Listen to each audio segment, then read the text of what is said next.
Bonjour les enfants, vous allez bien? J'espère que oui. Vous êtes concentrés? Bien installés? C'est parti. Alors, aujourd'hui, on va avancer un petit peu autour du jeu du dortoir qu'on a découvert la semaine dernière. Tu te souviens? Dans mon école, il y avait quelques petites sections présentes et quelques petits dans le lit quand ils sont endormis. Mais parfois, les enfants se réveillent et vont jouer dans la cour. C'est ça. Donc ici, tu vois, j'ai dessiné une école. J'ai écrit sur le toit le nombre qui correspond à la quantité de petites sections que j'ai aujourd'hui. Regarde, aujourd'hui, j'ai une petite section, un seul, qui est en train de dormir dans le lit. Donc j'ai écrit le nombre 1. Tu vois, j'ai écrit en montant comme ça, penché, et en descendant avec une ligne verticale. D'accord? Donc, une petite section est endormie pour l'instant dans le dortoir. Du coup, dans la cour, il n'y a aucune petite section qui joue.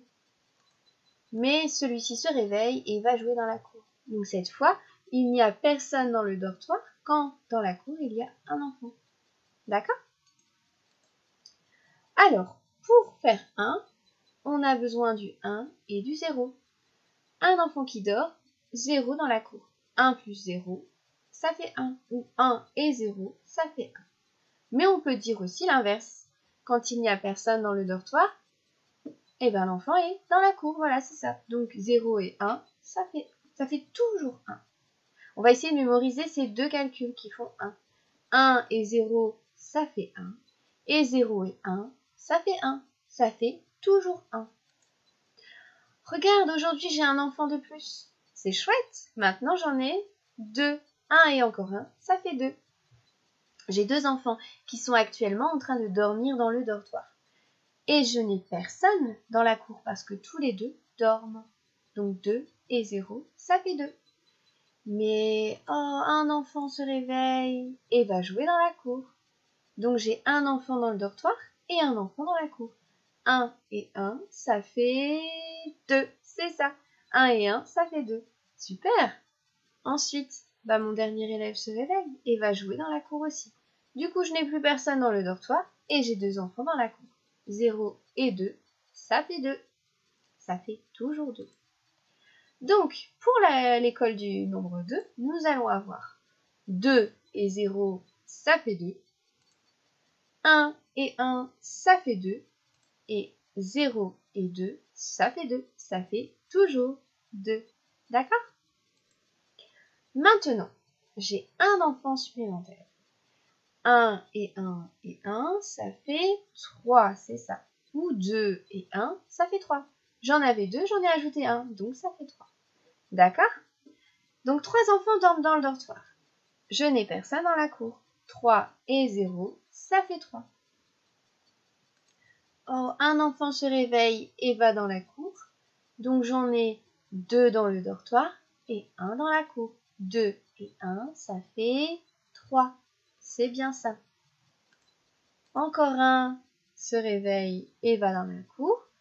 J'en ai maintenant 2 dans la cour et je n'en ai plus qu'un qui dort dans le dortoir. 1 et 2, ça fait 3. Encore un enfant se réveille et va dans la cour. Je n'ai plus personne dans le dortoir, mais j'ai mes 3 élèves dans la cour. 0 et 3, ça fait 3. Ça fait toujours 3. D'accord? Alors, pour les calculs maintenant. Nous allons avoir 3 et 0, ça fait 3. Quand les 3 enfants dorment et qu'il n'y a personne dans la cour. 2 et 1, ça fait 3. J'ai 2 enfants dans le dortoir et un enfant dans la cour. 1 et 2, ça fait 3.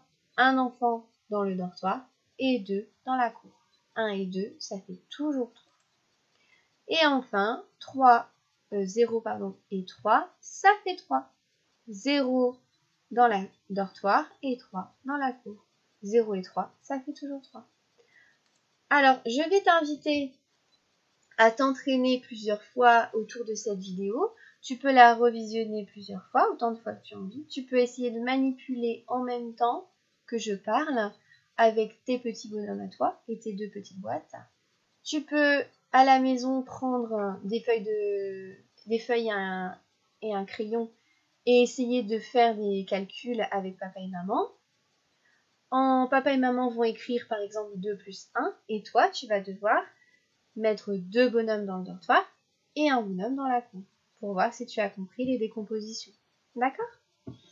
Allez, entraînez-vous bien les enfants. À bientôt!